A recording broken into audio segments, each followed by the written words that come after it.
Hello friends, स्वागत है आप लोग का एनसीईआरटी जोन में। बिहार शिक्षक भर्ती 3.0 के रिजल्ट का वेट कर रहे हैं लोग। तो रिजल्ट तो अभी कुछ भी हो जाएगा, एक महीने तो रिजल्ट नहीं आना है। रिजल्ट 23 सितंबर के बाद ही आएगा, चाहे सितंबर के लास्ट वीक में आए, जब भी आए। लेकिन क्या ये एक महीने सिर्फ कट ऑफ करके वेस्ट करना सही आइडिया है, या जो फिर से पढ़ाई स्टार्ट किया जाए, चाहे जो बाउंड्री में है या अपने आप को बिल्कुल अंदर मान रहे हैं तो भी थोड़ा थोड़ा, क्योंकि एक महीना, मान लो एग्जाम्पल ले लेते हैं।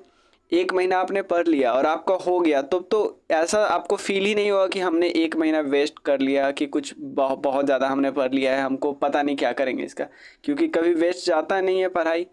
लेकिन अगर नहीं हुआ तो आप एक महीना जो अभी वेस्ट करोगे, बहुत जो एग्जाम्पल दे देते हैं कि जो लोग अभी स्टेट निकालेंगे, जिसका रिजल्ट आने वाला है नए वाले स्टेट का, 9, 10, 11, 12 का, और जो सिर्फ टीआरई 4 ही देने वाले हैं, क्या उनका तैयारी बहुत हाई लेवल पे नहीं जाएगा? वो एक महीना बहुत रगड़ के नहीं पढ़ रहे होंगे।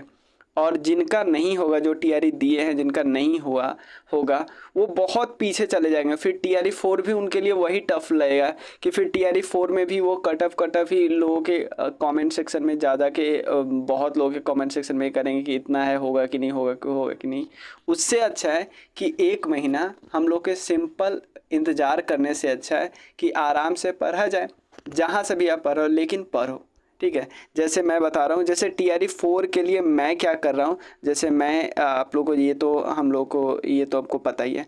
टीआरई 4 के लिए मैं क्या क्या कर रहा हूँ, मैं ज़्यादा फोकस नहीं कर रहा हूँ, मैं बस 40 मार्क्स के लिए फोकस कर रहा हूँ।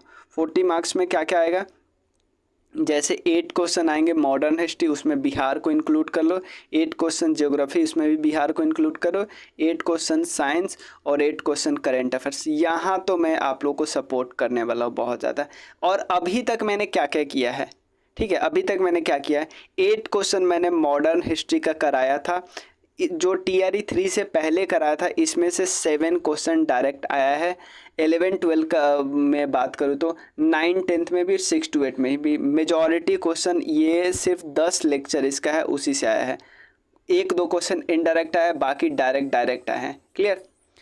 अब उसके बाद बात करें, 8 क्वेश्चन किससे आता है, ज्योग्राफी से आता है। 8 क्वेश्चन साइंस से आता है। तो 8 जो साइंस से आता है, साइंस से, वो साइंस मेजर कहाँ से आएगा, पिछले बार हमने आप लोग को दिखाया था,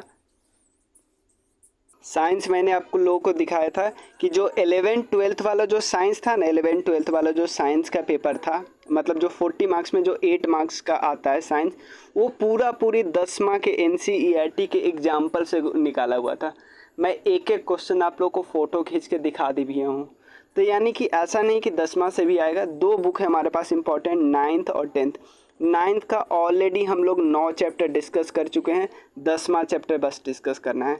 इसके अलावा हम लोग क्या करेंगे, ज्योग्राफी करेंगे।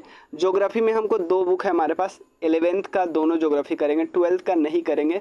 12th का बीपीएससी के लिए आप लोग को, टीचर वाले के लिए नहीं करना है। 11th का कर लिया, वो भी काफ़ी है। और इसके साथ क्योंकि ज्योग्राफी से भी और ज्योग्राफी से भी में भी और हिस्ट्री में भी बिहार स्पेशल के कुछ क्वेश्चन आते हैं, तो बिहार स्पेशल भी मैं करवा रहा हूँ। तो आपको क्या चाहिए, और इन सब के बाद जो प्रैक्टिस होते हैं, प्रैक्टिस क्वेश्चन है, मैं प्रैक्टिस सेट भी स्टार्ट किया हूँ। और पहले हम 9 प्रैक्टिस सेट कौन सा करने वाले, जो ऑलरेडी बीपीएससी में आ चुका है। तो पहले एक सेट ऑलरेडी हमने करा दिया। एक सेट कौन सा करा दिया है, जो बीपीएससी टीआरई 1 में आया था, टीआरई 1 में आया था।